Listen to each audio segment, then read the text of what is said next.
大家好，全世界的华人、华侨听得懂中文的各位好。今天呢，我主要谈一个关于中医中药的问题，这也是随便杂谈一下啊。有的时候它不是一个特定的一个题目，就是根据我看的一些文章啊，收集着最近的一些信息，那么大概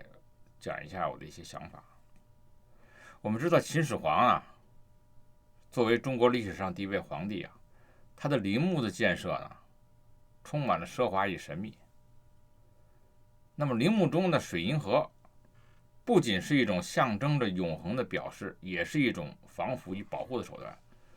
汞就是水银，我们都知道啊，在家里的这个体温计里面的组成主要的成分就是水银。水银被认为是一种高效的防腐材料。在秦始皇陵里，古人是使用了水银制造了一个非常复杂的一个地下河流系统，目的就是通过水银的防腐效果来达到永久保存皇帝的肉身。当然我不知道啊，这个天安门广场的那个纪念堂，这个是不是用水银的防腐来制作的，保存领袖的肉身。水银呢是可以有效的隔绝空气，防止细菌的生长的，从而能达到防腐的效果。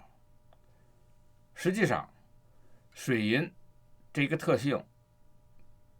不仅在秦始皇陵中得到应用，也在其他领域得到体现。但是水银的毒性不容忽视，它的蒸汽和其他物质的反应产物对人类的健康构成了严重威胁。据说在秦始皇陵的实际考古过程中啊，研究人员发现，尽管水银有很好的防腐效果，但是长期的水银的蒸发可以渗透进土壤，对环境造成了持续的影响。同时他们通过观察秦始皇陵周围的石榴树，可以发现这些植物的生长状况，间接地反映出了土壤中水银的含量对植物的影响。研究显示，汞的积累对于植物的生长产生了抑制作用，尤其是在汞含量较高的地区，植物生长不仅受阻，生态系统还遭到了破坏。而水银的挥发呢，还会对于空气的质量造成影响，进一步影响到了周围居民的身体健康。每一个人呢，长期接触到低剂量的水银蒸汽，都会引起神经系统啊、呼吸系统啊、免疫系统的疾病。因此，环境监测和保护措施非常重要。那么，在挖掘秦始皇陵的过程中，自然存在着不可忽视的风险。陵墓结构复杂，容易在挖掘过程中遭到破坏。此外，水银的存在增加了施工人员的健康风险。水银是很危险的哦。无独有偶，在4月12号看到一篇报道，关于北京同仁堂旗下的产品人丹被质疑汞含量超标。我们知道人丹的功效主要就是清暑开窍，由朱砂等13味药材组成，其中的朱砂是含有汞的。中华药典写明了这个朱砂是有毒的，不宜大量服用，也不宜少量久服。孕妇和肝肾功能不全的人要禁止使用的。而北京同仁堂人丹说明书中没有特别提醒朱砂有毒。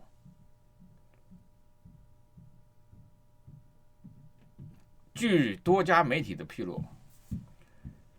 贵州的100制药收到了贵州省药品监督管理局的行政处罚决定书。该公司独家产品这个埃迪注射液涉嫌在提取过程中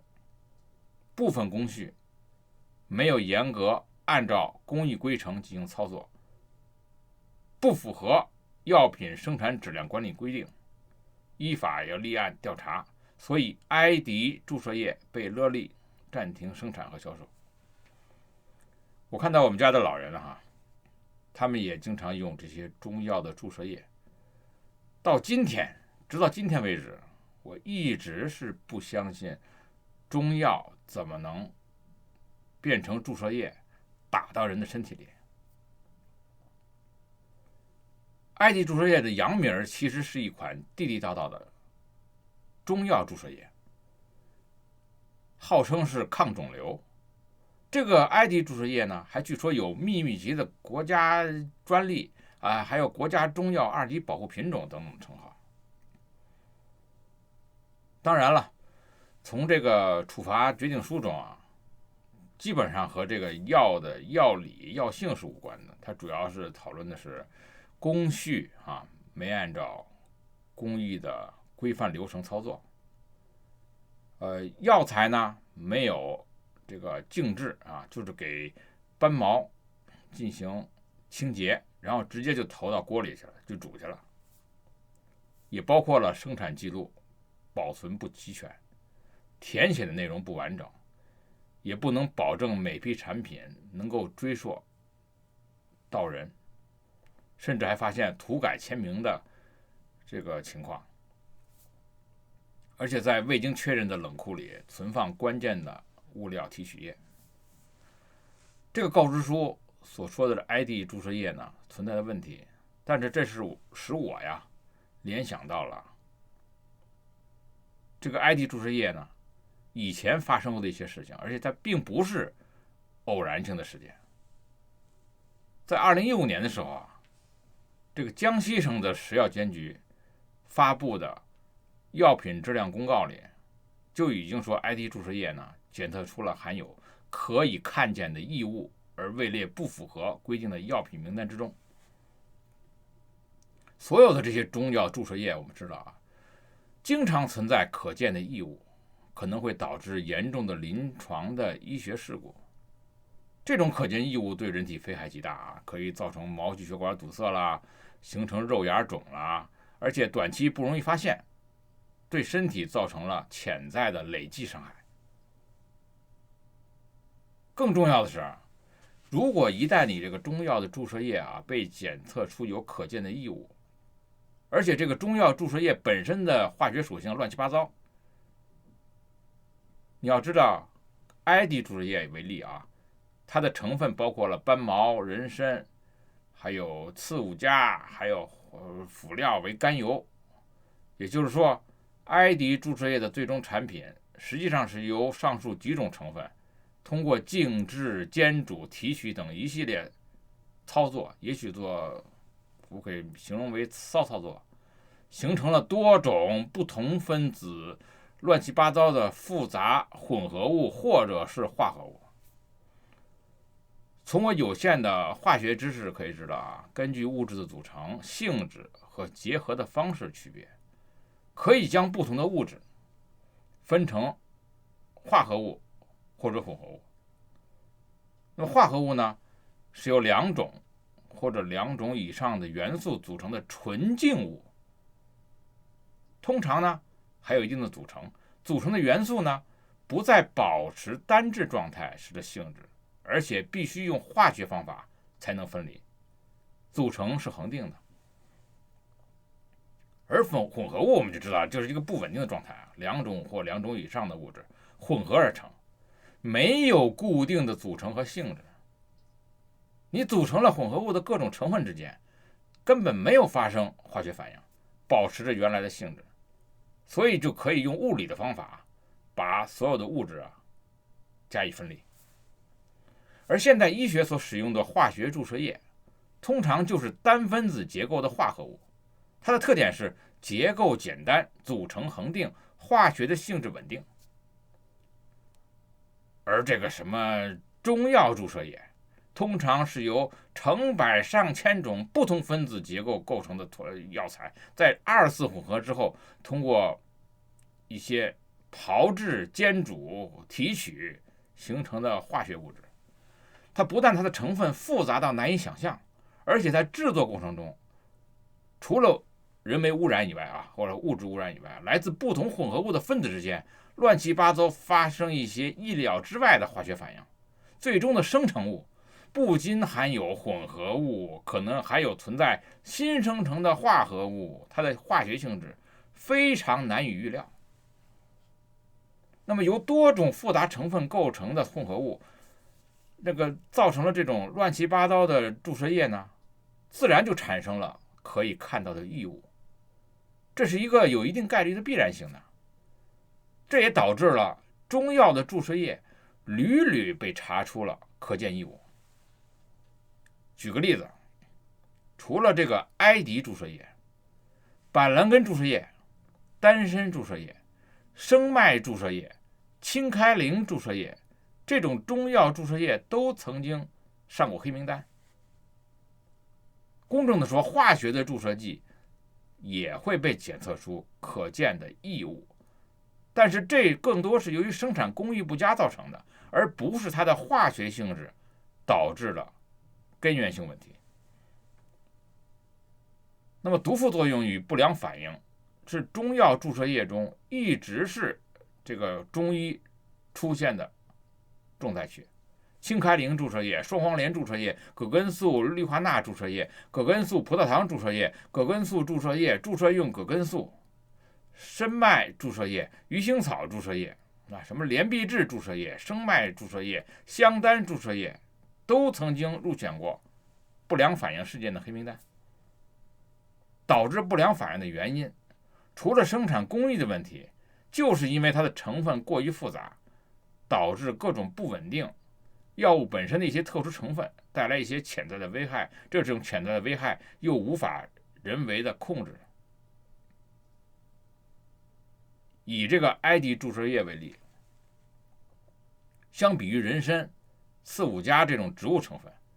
斑毛非常奇怪，它竟然是一种昆虫。虽然斑毛的这个药效在《本草纲目》之中也有些记录比如说斑毛是可以下犬毒、治疯犬解疯狗伤，可以理解为它可以治疗狂犬病。其次，斑毛呢被普遍用于堕胎。斑毛是不是能够治疗狂犬病没人敢试，虽然理论上有这种可能性，但是宁可相信狂犬病疫苗，也胜过使用斑毛。但是从被用于堕胎这一点看出，斑毛确实是一种毒药。在中国药典里2020年版收录的中药材里，标注的有毒的中药材83种，其中毒性小的小毒31种，有毒就是中性毒性42种，大毒10种。而这个斑毛就是这个10种大毒药材之一。这个斑毛的毒性主要来自于斑毛素。斑毛素呢是一种剧毒的物质，被人体摄入后呢，半致死量约为0.5毫克每公斤，低至10毫克的剂量就有可能致命。摄入斑毛素最初会对胃肠道和泌尿道内壁造成严重损害，还可能导致永久性的肾脏损害。那么世界卫生组织国际癌症研究机构在2017年10月公布的致癌物清单已经把这个斑毛列为3类的致癌物。但是为什么这样一种剧毒的物质呢会被作为埃迪注射液的主要成分使用呢？这就是回顾到了中药的传统理论。这个理论是很荒唐，甚至我感觉到好像在看武侠电影。基本的原则就是一件事，以毒攻毒。至于埃迪注射液中的使用斑毛的原因，真的是以毒攻毒，这种原理不单是在埃迪注射液中，类似以毒攻毒的药理学的阐述，不仅仅存在于埃迪注射液里。那么其他的中药注射液更可怕，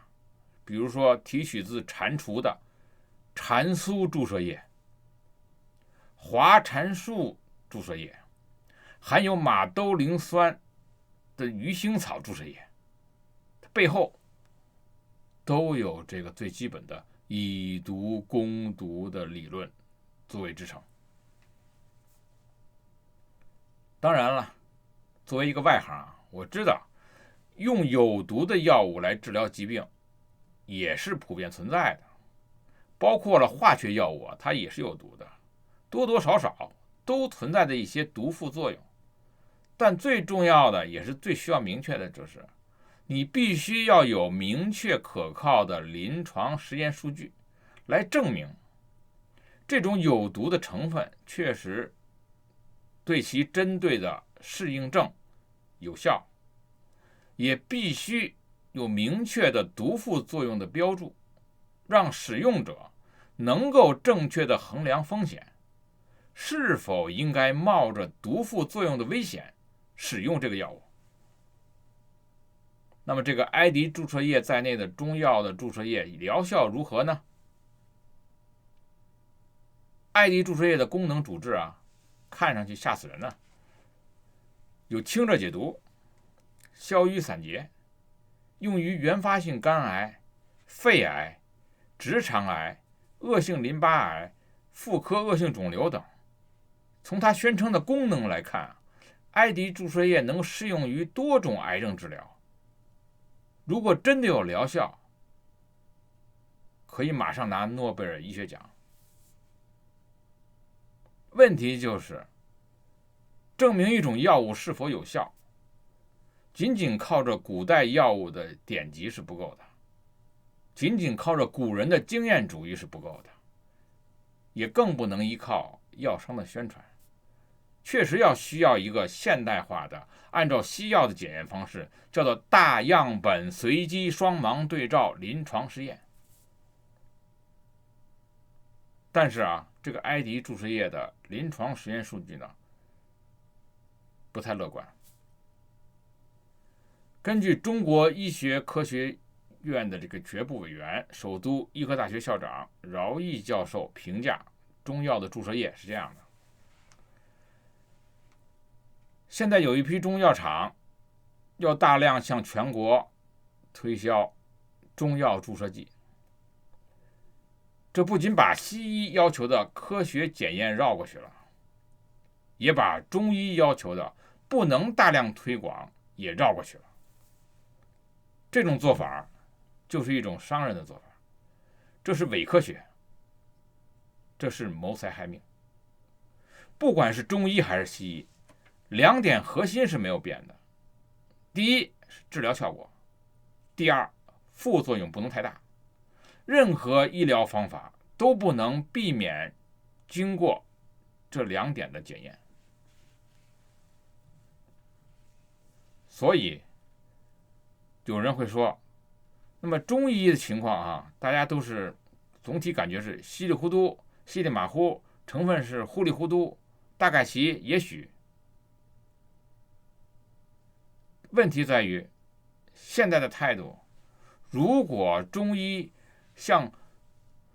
人丹、像朱砂、像这个注射液这种态度，我对于中医根本不看好，也不敢用。至于你敢把中药的注射液打进你的身体吗？实在是太可怕了。谢谢大家。